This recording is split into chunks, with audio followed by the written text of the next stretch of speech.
اکبر الہ آبادی ایک شعر کہا کرتے تھے، اپنے بیٹے کو لکھا، ان کا بیٹا انگریزوں سے بڑا متاثر تھا. اچھا، جب ہندوستان میں انگریز آیا نا تو انگریزی تہذیب بھی آئی، تو جب وہ سائنسی علوم پڑھنا شروع کیے نوجوانوں نے تو اباؤں سے باپ سے باغی ہونا شروع ہو گیا، ادب تمیز تہذیب آہستہ آہستہ ختم. تو اکبر الہ آبادی نے ایک شعر کہا، ہم ایسی سب کتابیں قابل ضبطی سمجھتے ہیں جسے پڑھ کر کے بچے باپ کو خبتی سمجھتے ہیں. ہم چاہتے ہیں ایسی تمام کتابیں ضبط کر لی جائیں جنہیں پڑھنے کے بعد بچے باپ کو بیوقوف سمجھنا شروع کر دیتے ہیں، باپ کا احترام دل سے نکل جائے. تو ایسے اسکالر جسے سننے کے بعد سارے علماء بیوقوف لگنے لگے تو یہ اس کی علامت ہے، یہ امت تو پھر یتیم ہے بھائی. یہ امت کیا ہے؟ یتیم. بعض لوگوں نے تاریخ کا ایسا نقشہ کھینچا ہے، بنو امیہ کا، بنو عباس کا، خلافت عثمانیہ کا، کہ اسے پڑھنے کے بعد ایسا لگتا ہے مسلمانوں میں کوئی انسان کا بچہ آج تک پیدا ہوا ہی نہیں ہے. حالانکہ ہمارا ماضی ہمارے حال سے بہت شاندار تھا، بہت شاندار. ایک صحافی نے کہا کہ دیکھو مسلمانوں نے آپس میں اپنے آپ کو اتنا مارا ہے، اٹلی تک ہماری فوجیں پہنچ گئی تھیں، یورپ فتح ہونے والا تھا، لیکن ہم نے ہی آپس میں بغاوتیں کر کے بیڑا غرق کر دیا. ٹھیک ہے، یہ ایک نیگیٹو پہلو ہے کہ ہمارے کوئی کمانڈر جب بڑھتا بڑھتا علاقے فتح کرتا، بغاوت کر لیتا حکومت کے خلاف، ریاست دو ٹکڑے ہو جاتی. لیکن یہ بھی تو ایک شاندار پہلو ہے کہ کہاں تک پہنچ گئے تھے؟ یورپ تک. کیا یہ صفات کے بغیر، کوالٹیز کے بغیر ہو سکتا تھا؟ ایک مدینہ کی ایک چھوٹی سی ریاست تھی، وہ اٹھی ہے اور اس کی فوجیں، اس حجاج بن یوسف ادھر سندھ فتح کر رہا ہے، تابعین صحابہ سندھ میں داخل ہو رہے ہیں، ایک طرف افریقہ پورا فتح ہو گیا، دوسری طرف یورپ میں فوجیں داخل ہو رہی ہیں. تو کچھ کوالٹیز تھیں تو یہ ہو رہا ہے نا. سارے 2 نمبر ہوتے، اتنی یہ قربانیاں دیے بغیر ممکن تھا. 1920 میں جا کے ہماری خلافت کا خاتمہ ہوا ہے. اس وقت تک سب سے گریٹ ہم ہی تھے پاور، طاقت کے لحاظ سے. اس میں ہماری حماقتیں تھیں، اس خاتمے میں اس حماقتوں کا کون انکار کر رہا ہے؟ لیکن یہاں تک پہنچنے کے لیے کچھ صفات بھی تو ہونی چاہیے نا. تو کبھی کسی ایسے بندے کو مت سنو یا ایسے اسکالرز کو مت سنو جن کو سننے کے بعد آپ کو لگے ہم برے تھے، برے ہیں اور برے رہیں گے. ایسا نہیں ہے بھائی، ہم اچھے تھے، اچھے ہیں اور انشاءاللہ ہم نہیں اچھے. اللہ نے کافروں سے تھوڑی کام لینا ہے. ہاں، ہمارے اندر کچھ خرابیاں تھیں جو ہمیں تنقیدی نظر سے دیکھنی چاہیے، ان خرابیوں کو دور کرنے کی کوشش کرنی چاہیے. سب سے بڑی خرابی پتہ ہے جس کی وجہ سے ہماری ریاستیں تباہ ہوئی ہیں، ہماری خلافتیں ختم ہوئی ہیں؟ وہ ٹیکنیکل فالٹ کیا تھا؟ ہم نے اپنی ریاستوں کی قدر نہیں کی. ہم نے انڈیویجولی بادشاہوں کو، خلیفاؤں کو دیکھنا شروع کر دیا. بنو امیہ جیسی تیسی تھی، اس کے دور میں اسلام بہت پھیلا ہے، جو ان کی خلافت جیسی بھی تھی بہت پھیلا اسلام. بنو عباس کھڑے ہو گئے اس خلافت کے خلاف کہ ان میں یہ ظلم، ان میں یہ ظلم. اسلام کیا کہتا ہے؟ ظلم کے خلاف آواز اٹھاؤ، لیکن ریاست ختم کرنے کی کوشش بولو مت کرو. بچاؤ، سب سے پہلے کیا بچانا ہے؟ ریاست. بنو عباس نے بغاوت کر دی کہ ان میں یہ ظلم ہو رہا ہے. بھائی ظلم کے خلاف آواز ضرور اٹھاؤ، آپ خاموش مت رہو. حدیث میں آتا ہے سب سے بہترین جہاد ہے ظالم بادشاہ کے سامنے حق بات کہنا. وہ کہتے رہتے، آپ تلوار نہ اٹھاتے. تلوار اٹھانے کا نتیجہ کیا نکلا؟ خلافت 2 حصوں میں ڈیوائیڈ ہو گئی اور جو ترقیاں تھیں وہ رک گئیں. پھر کیا ہوا؟ بغداد کی خلافت کتنی زبردست، ہماری رصد گاہیں تھیں خلاؤں میں، اور سیاروں پہ پہنچنے کی باتیں کون کرتا تھا؟ آج ناسا کرتا ہے، کل کون کرتا تھا؟ ہم کرتے تھے. گورے آیا کرتے تھے ہمارے پاس پڑھنے کے لیے. وہی ہوا، فرقہ وارانہ لڑائی ہوئی ہے اور چنگیز خان کو راستہ دے دیا ایک مخصوص فرقے نے، کیونکہ 2 فرقوں کی ایسی خاندانی لڑائی ہوئی تھی بغداد میں. تو اس لڑائی کا فائدہ کس نے اٹھایا؟ چنگیز خان. جب یہ ایک فرقہ، میں نام نہیں لیتا تاکہ فرقہ واریت مزید نہ پھیلے، تو انہوں نے کیا کیا؟ انہوں نے پھر چنگیزیوں کو راستہ دے دیا دشمنی میں. جیسے لوگ اپنے بھائی کو ہی مروا دیتے ہیں نا دشمنی میں آ کے. یہ نہیں دیکھا کہ اس سے تو ہم بھی مریں گے، ہماری بھی ایسی کی تیسی ہو. بغداد پہ قبضہ کرنا آسان تھوڑی تھا، جب تک اپنے لوگ نہ ملے ہوں یہ ممکن ہی نہیں تھا. اپنے لوگوں نے کہا یہ حکومت ظالم ہے، یہ حکومت غلط ہے، یہ حکومت اس سے انتقام لینا ہے، تو راستہ دیا، اس سے نہ آپ رہے نہ ہم رہے. پروگرام ہی بڑھ گیا. پھر اللہ نے اس امت پہ رحم کیا. تیسری بڑی اسٹیٹ قائم ہوئی، خلافت عثمانیہ. بہت جہاد کیا، بہت لڑائیاں لڑیں، قسطنطینیہ فتح ہوا، اور کیا کچھ سلطان محمد فاتح کی قربانیاں تھیں. بالآخر اللہ نے ایک تیسری خلافت ہمیں دی جسے کیا کہا جاتا ہے؟ خلافت عثمانیہ. اس میں بھی سارے کام ٹھیک تھوڑی تھے، کچھ غلطیاں بھی تھیں. جب بڑے کوئی ایک گھر چھوٹا سا دکھا دو جو 100% صحیح چل رہا ہو. جو مسجدوں میں اعتراض کرتے ہیں نا، امام ایسا، مؤذن ایسا، کمیٹی ایسی، فلانا ایسے، میں کہتا ہوں تم اپنا گھر پورا سیدھا کر کے دکھاؤ پھر آ کے اعتراض کرنا. کوئی ایک گھر ایسا ہے جس میں آدمی کہے میری بیوی 100% صحیح چلتی ہے، بالکل ٹھیک، اور عورت کہے میرا شوہر 100% کیا ہے صحیح ہے, انسان کا بچہ ہے بالکل, ایک بھی گھر میرا گھر نہیں ہے. میری بیگم کہے گی میرے میاں بہت اچھے لیکن ایک فالٹ ہے ان کے اندر, تو وہ بھی کوئی نہ کوئی فالٹ نکال لے گے نا. وہ فالٹ کیا ہے بھائی, شادیاں کرتے رہتے ہیں. میں جیسے ہی گھر میں کوئی شادی والا کلپ آتا ہے نا فوراً گزار دیتا ہوں اس کو, مجھے پتا ہے گھر میں قرآن میں جیسے میں اپنا کلپ, یعنی جیسے فیس بک پہ ٹک ٹاک پہ ہوتا ہے نا, آدمی دیکھ رہا ہوتا ہے کیا کوئی نئی چیز آئی ہے, تو جیسے ہی میں آتا ہوں نا سامنے اور شادی نکلے ٹھڑک کر کے گھما دیتا ہوں, کوئی اور ٹاپک کو سن لیتا ہوں, مجھے پتا ہوتا ہے گھر میں برتن بجنا شروع ہو جائیں. تو کوئی ایک گھر ایسا نہیں ہے جہاں اسلامی حکومت قائم ہو. کوئی ایک گھر ہے سارے بچے نمازی ہوں, ایک نہ ایک پوستی نکلے گا, وہ اٹھے گا نہیں ٹائم پہ, وہ سوتا پڑا رہے گا. سارے خدمت گزار نہیں ہوتے, کسی گھر میں سارے خدمت گزار ہوتے ہیں, بیوی بس زبان ہوتی ہے, کسی گھر میں بیوی نیک ہے تو کوئی اور مسئلے. تو بھائی کیا اس گھر کے خلاف بغاوت کرتے ہیں, اسے بم سے اڑا دیں؟ زندگی کی گاڑی ہے, چلانی پڑتی ہے بھائی. بڑے فائدے حاصل ہو رہے ہیں, چھوٹے نقصانات کو برداشت. تو اسی طرح زندگی چلتی ہے. تو اسٹیٹ اور ریاستیں بھی اسی طرح چلتی ہیں, اسٹیٹ اور ریاستیں بھی ایسے ہی چلتی ہیں. یہ تھوڑی ہوتا ہے کہ ریاستی کو اڑا دو, بغاوت شروع کر دو, تلوار اٹھاؤ, یہ توڑ دو, 2 ٹکڑے کر دو, 3 ٹکڑے کر دو, فلاں ایسا ہے فلاں ویسا ہے. بھائی فلاں جیسا بھی ہے, ملک کس کا ہے؟ ہمارا ہے, ملک ہمارا ہے. پنجابی میں مشہور ہے کہ مجبوری میں گدھے کو بھی باپ بنانا پڑتا ہے. مشہور ہے نا پنجابی میں, مجبوری میں گدھے کو بھی کیا بنانا پڑتا ہے. لوگ نالائق دمادوں کے نخرے اٹھا رہے ہوتے ہیں کہ یار نالائق ہے لیکن اتنا نالائق نہیں ہے کہ ہم طلاق لے لیں اس سے, برداشت کر لو, گھر داماد بنا لو اس کو بیٹی کے مفاد کے لیے.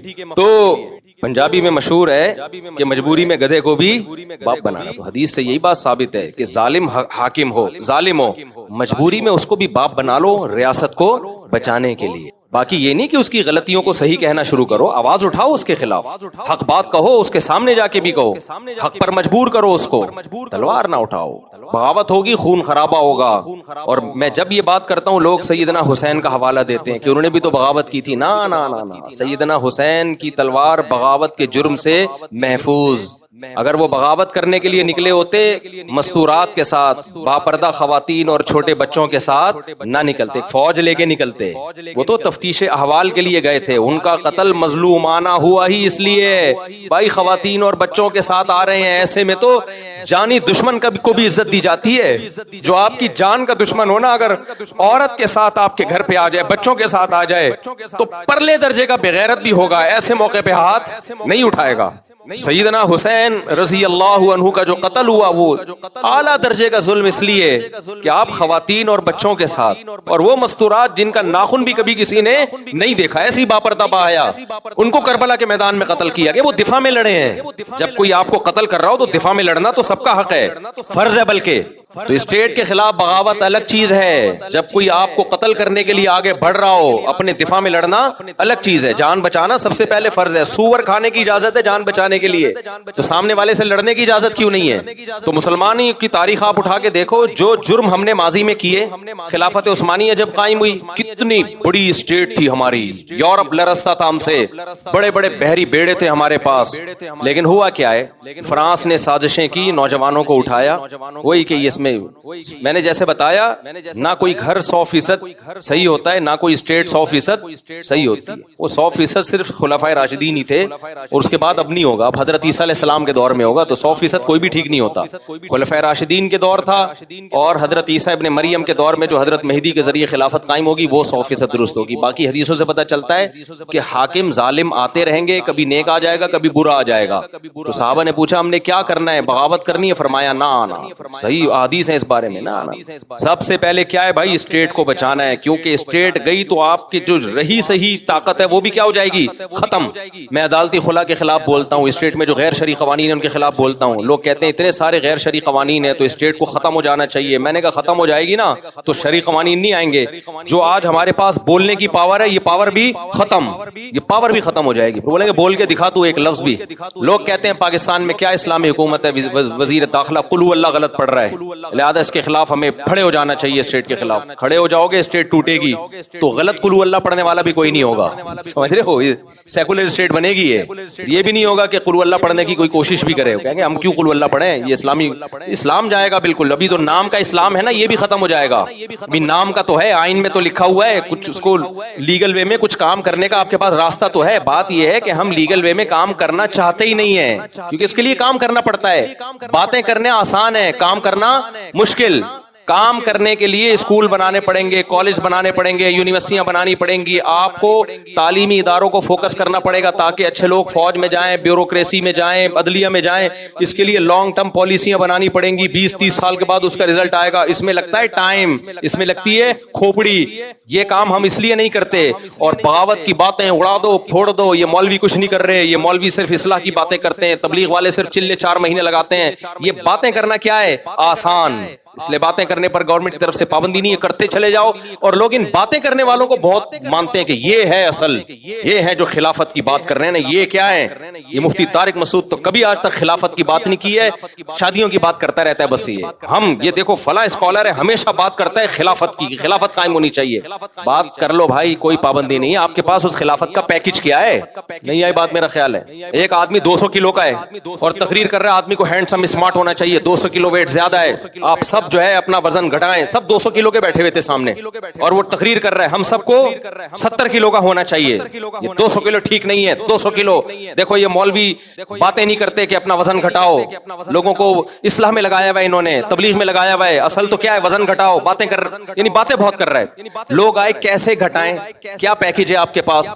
وہ کیا پیکج گیا؟ تیل لینے, وزن گھٹاؤ, صحت بناؤ. تو سر میں چاہتا ہوں وزن گھٹاؤں, کیا کھانا پڑے گا, کیا ایکسرسائز ہے, ڈائٹ پلان کیا ہے؟ پلان گیا تیل لینے. تو سر پھر آپ بھی کہاں چلے جاؤ, آپ تیل لینے چلے جاؤ. پلان کچھ نہیں ہے آپ کے پاس. ڈاکٹر جب بتاتا ہے وزن گھٹاؤ, آپ کا وزن زیادہ ہے, تو آپ اگلا سوال ڈاکٹر سے پوچھتے ہیں, ڈاکٹر صاحب کیسے؟ ڈاکٹر کہ پتہ نہیں کیسے. تو آپ رکھ کے ایک تھپڑ لگاؤ گے نا ڈاکٹر کو, میں 200 کا ہوں, میں 400 کا ہوں, آپ کو اس سے کیا لینا دینا؟ ڈاکٹر فوراً پلان بتاتا ہے کہ دیکھو روٹی چاول کم کر دو, واکنگ کیا کرو, یہی بتائے گا نا. اس کا مطلب بھائی یہ اس کے پاس پیکج ہے. تو آج کل بہت سارے اسکالر یونیورسٹیوں میں آ رہے ہیں, خلافت ہونی چاہیے, ملک میں یہ ہونا چاہیے, ملک میں بغاوت ہونی چاہیے, ملک میں فلانا ہونا چاہیے, اسلامی نظام کی کوشش ہونی چاہیے. کیا اس کا سوٹیبل پیکج کیا ہے؟ سوٹیبل ہو جو گراؤنڈ ریئلٹی سے میچ کرتا ہو. کہہ رہے ہیں بس اٹھ جاؤ. اٹھ کے کہاں جائیں, کدھر بٹھاؤ گے ہمیں؟ کیا پیکج ہے آپ کے پاس؟ خلیفہ کون ہوگا؟ غفار بھائی ہیں, ستار بھائی ہیں. اور اگر غفار بھائی کو خلیفہ مان لیں ہم, تو غفار بھائی کی کیا قابلیت ہے؟ ایسا ہی تو نہیں کہ یہ خود ایجنسی کا آدمی ہو جو لوگوں کو ورغلانے کے لیے آ رہا ہو, یا را کا ایجنٹ ہو جو خلافت کے نام پہ ملک کو توڑ کر کس کی گود میں ڈال دے. انڈیا کوئی داڑھی پکڑی والا نہیں بھیج سکتا یہاں پہ خلافت کے نام پہ. جاؤ یار, یہ مولوی لوگ بڑے چہرے کے رونق سے اور داڑھی واڑی سے بڑے متاثر ہوتے ہیں, اور جو خلافت کی بات کرے تو یہیں کا کوئی بندہ خرید کے اسرائیل نے پتا چلا یہاں اٹھا دیا آپ کو. جب انقلاب آیا تو پتا چلا کہ یہ ملک کس کی گود میں چلا گیا؟ اسرائیل کی گود میں چلا گیا. ان سب باتوں کا جواب دو بھائی. اور پہلی بات جو شریعت نے کہا ہے کہ جب جس کام کی طاقت نہ ہو, یا تو اس کی پہلے طاقت جمع کرو. طاقت جمع کرنے کی بھی طاقت نہیں ہے تو وہ بات مت کرو. پھر نوح علیہ السلام 950 سال قوم کو دعوت دی ہے, لڑنے کی طاقت بولو نہیں تھی. اور نہ صرف یہ کہ لڑنے کی طاقت نہیں تھی, لڑنے کے لیے طاقت جمع کرنے کی طاقت بھی نہیں تھی. اس لیے اللہ نے آپ کو جہاد کا حکم نہیں دیا, خود پوری قوم کو تباہ کر دیا. موسیٰ علیہ السلام فرعون کے خلاف لڑائی کا حکم نہیں دیا کیونکہ ظلم اتنا ہو رہا ہے کہ اپنے بچوں کو قتل ہونے سے نہیں بچا سکتے. تو بغاوت کیسے کرتے؟ نہ بغاوت کی طاقت تھی, نہ بغاوت کے خلاف طاقت جمع کرنے کی طاقت تھی. زبانی تبلیغ پہ گزارا کیا ہے. اللہ نے اپنی طاقت سے فرعون کو غرق کیا. اب جب بنی اسرائیل کے پاس کچھ طاقت آئی ہے, پھر اللہ نے کہا اب ساری زندگی بیٹھے نہیں رہنا, اب کچھ کام تم نے بھی کرنے ہیں. ادخلوا الارض المقدسۃ التي كتب اللہ لكم. اب جہاد کرو اس قوم کے خلاف. نہ ہم جہاد کے منکر ہیں, نہ ہم بے موقع جہاد کے قائل ہیں. یہی اعتدال ہے جو اس امت میں ہمیں اللہ نے سکھایا ہے. لوگ آج غزہ کی بات کرتے ہیں, جہاد بھائی راستہ کھلے, ذرا سا بھی کہیں نظر آئے, پیدل فتح کریں گے مسلمان غزہ انشاءاللہ, پیدل اسرائیل کو. بات یہ کہ اتنا سخت باؤنڈ کیا ہوا ہے راستوں کو کہ خوراک جانا تقریباً ناممکن ہے. اسی وجہ سے حضرت مفتی تقی عثمانی صاحب نے فتویٰ دیا کہ جہاد فرض عین ہے اپنی استطاعت کے بقدر. اب کس میں کتنی استطاعت ہے یہ وہ خود فیصلہ کرے. وہ حضرت مفتی تقی صاحب تھوڑی بتائیں گے غفار بھائی میں اتنی استطاعت ہے, سلیم میں اتنی استطاعت ہے, یہ وہ تھوڑی بتائیں گے. اور یہ کام سب سے پہلے فوج کا ہوتا ہے. فوج بنائی جاتی ہے لڑائی کے لیے. فوج میں کتنی طاقت ہے یا نہیں ہے یہ میں یا مفتی تقی صاحب نہیں بتائیں گے, یہ فوج بتائے گی کہ ہمارے بس میں ہے بھی کہ نہیں ہے. بعض دفعہ یہ ہوتا ہے کہ آپ نے وہ کام کیا کہ لینے کے دینے پڑ گئے, جو آپ کا اپنا کنٹری ہے اس سے بھی گئے ہم, تو آپ میں کتنی طاقت ہے یا نہیں ہے یہ کون بتائے گا؟ فوج بتائے گی. اس لیے ہم کہتے ہیں حکومت پہ دباؤ ضرور ڈالو, دباؤ ڈالو ضرور حکومت پہ. احتجاج کرو, مظاہرے کرو, کیونکہ بعض دفعہ طاقت ہوتی ہے مگر کام کر نہیں رہے ہوتے, بعض دفعہ پاور ہوتی ہے, سستی میں نہیں کر رہے ہوتے, موت کے ڈر سے نہیں کر رہے ہوتے, لالچ میں نہیں کر رہے ہوتے, اور بعض دفعہ پاور ہوتی نہیں ہے. نبی صلی اللہ علیہ وسلم نے 13 سال مکہ میں بیت اللہ کے اندر 360 بت برداشت کیے ہیں, کیونکہ ان بتوں کو نکالنے کی طاقت نہیں تھی. پھر مدینہ میں جانے کے بعد بھی برداشت کیا آپ نے کئی سال, کیونکہ اٹیک کرنے کی طاقت نہیں ہے, دفاع میں لگے رہے. جب 10,000 کا لشکر تیار ہوا ہے پھر مکہ پہ اٹیک کیا ہے آپ نے, پھر آپ نے وہ 360 بت گرائے ہیں. جاء الحق وزهق الباطل, حق آ گیا اور باطل چلا گیا. بھائی گراؤنڈ ریالٹی کو دیکھ کر سارے فیصلے ہو کیے ہیں نبی صلی اللہ علیہ وسلم نے, ایسا نہیں یوں ڈھجن. ماضی میں کیا ہوتا رہا, ایجنسیاں والے اٹھاتے ہیں, پھر ایسے لوگوں کو چمڑیاں ادھیڑتے ہیں, اور یہ جو لیڈر ہیں یہ چائے پی رہے ہوتے ہیں, اور یہ پیچھے جیل میں پوچھنے کے لیے بھی نہیں آتے, یہ ایک نئی تنظیم بنا رہے ہوتے ہیں نئے جہاد کے لیے.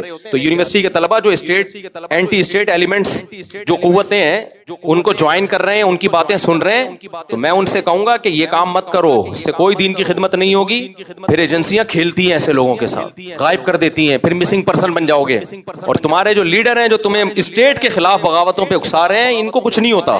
وہ کام کرو جو کر سکتے ہو, جو جس کے سائیڈ ایفیکٹ زیادہ ہیں, کبھی بھی وہ کام نہیں کیا جاتا. تو سب سے پہلے بچانا کس کو ہے, اسٹیٹ کو بچانا ہے ہر قیمت پہ, اس پہ سمجھوتا نہیں ہوگا. کیا ہے, میں مثال دے رہا تھا خلافت عثمانیہ کی, اس میں بھی کچھ فالٹ تھے. فرانس نے نوجوانوں کو, اس خلیفہ کہتا تھا نوجوانوں کو, بھائی یہ کوئی اور ہے جو تمہیں یہ منجن بیچ رہا ہے, یہ گنتیاں کوئی اور سکھا رہا ہے تمہیں, یہ خلافت ٹوٹے گی دوبارہ نہیں آئے گی. لیکن نہیں آئی سمجھ میں بات. عربوں کو اکسایا کہ یہ اجمی ہیں, یہ تم پہ حکومت کر رہے ہیں. اصل تو اسلام عرب میں آیا ہے, حکومت کرنا کس کا حق ہے, عربوں کا. یہ ترک اجمی ہیں. ارے بھائی اجمی ہیں لیکن پوری حرمین کی بھی انہوں نے حفاظت کی ہے. اس سے کیا ہوتا ہے عربی ہیں یا اجمی ہیں, کچھ عربوں کو, کچھ عرب متاثر ہوئے, سب نہیں ہوئے متاثر. تو شریف مکہ نے وہاں بغاوت کر لی, اور آج اس کا رزلٹ دیکھو, خلافت جو ٹوٹی ہے, ترکی اتنا سا سمٹ کے رہ گیا. اب جب ترکی ساری دنیا سے کٹ گیا تو پھر اس کو یورپی یونین کا حصہ بننا تھا, اور یورپی یونین کا حصہ بننے کے لیے پرلے درجے کا بغیرت بننا تھا. کیونکہ یورپ کہتے ہیں میری یونین میں جب آؤ گے, جب عورتیں چڑیاں پہنیں گی, فیملی سسٹم کو کیا کرو گے, بولو تباہ و برباد. نماز روزے کی حد تک دین پہ چلو, ہمیں کوئی پرابلم نہیں ہے. یورپ میں بھی بہت ساری مسجدیں, خاندانی نظام تباہ و برباد کرنا ہے. ڈیورس کا رائٹ عورت کے پاس بھی آنا چاہیے جیسے مرد کے پاس ہے. ترکی نے وہ عورت کو بھی دے دیا. چڑیاں پہناؤ, ترکی نے پہنا دی. کھلے عام بے حیائی ہونی چاہیے, ترکی نے کر لی. 50 سال لگا دیے ترکی نے, یورپ نے پھر بھی گھاس نہیں ڈالی. اس نے کہا ہو تو تم مسلمان ہی نا. سب کچھ کروا کے, جیسے غریب آدمی نے کہا کہ بھئی مجھے قرضہ چاہیے, مالدار نے کہا یہ بھی کر لے, یہ بھی کر لے, یہ بھی کر لے, سب کچھ کروا کے بغیرت بنا دیا, پیسے پھر بھی نہیں دیے. تبھی اب ترکی یو ٹرن لے رہا ہے آہستہ آہستہ, لیکن اتنا آگے جا چکا ہے کہ یو ٹرن لینے میں بھی اس کو ٹائم لگے. اب اسلامائزیشن کی طرف جا رہا ہے کہ نہ خدا ہی ملا, نہ وصال صنم, نہ ادھر کے رہے نہ ادھر کے رہے. ایک آدمی کو عشق ہو گیا نا, یہ شعر کا شان ورود بتا رہا ہوں آپ. ایک آدمی کو عشق ہو گیا تو محبوبہ نے ہر گناہ کروایا اس سے. لوگوں نے کہا خدا ناراض ہو جائے گا, اس نے کہا بھائی مجھے معشوق چاہیے. آخر میں اینڈ میں کیا ہوا, اللہ تو ناراض کر لیا, اس نے معشوقہ کی شادی کہیں اور ہو گئی. تو اس پر کسی نے کہا نہ خدا ہی ملا نہ وصال صنم, صنم سے ملاقات بھی نہیں ہوئی, صنم سے محبوب, نہ خدا ہی ملا نہ وصال صنم, نہ ادھر کے رہے نہ ادھر. ترکی لبرل بننے کی کوشش میں نہ مسلم کنٹری رہا نہ یورپین. لہذا اب ان کو تھوڑا ہوش آ رہا ہے کہ یار واپس پلٹو, تم نے تو دنیا پہ حکومت کی ہے, اب ترکی میں مسجدیں آباد ہونا شروع ہوئی ہیں, لیکن اب بہت ٹائم لگے گا. تو پاکستان ابھی اس اینڈنگ پوائنٹ پہ نہیں گیا میرے بھائی. ابھی بہت پاکستان میں بہت حد تک اسلام ہے, اس کو بچا لو, تو اسٹیٹ کو بچاؤ اور لیگل وے میں اسلامائزیشن کی طرف کوشش کرو آپ, تو بہت سارے کام ہو سکتے ہیں. ہم نے کوشش کی نہیں ہے پازیٹیو وے میں, کی نہیں ہے, کی ہوتی پھر ہم کہتے ہیں ناکام ہوئے ہیں.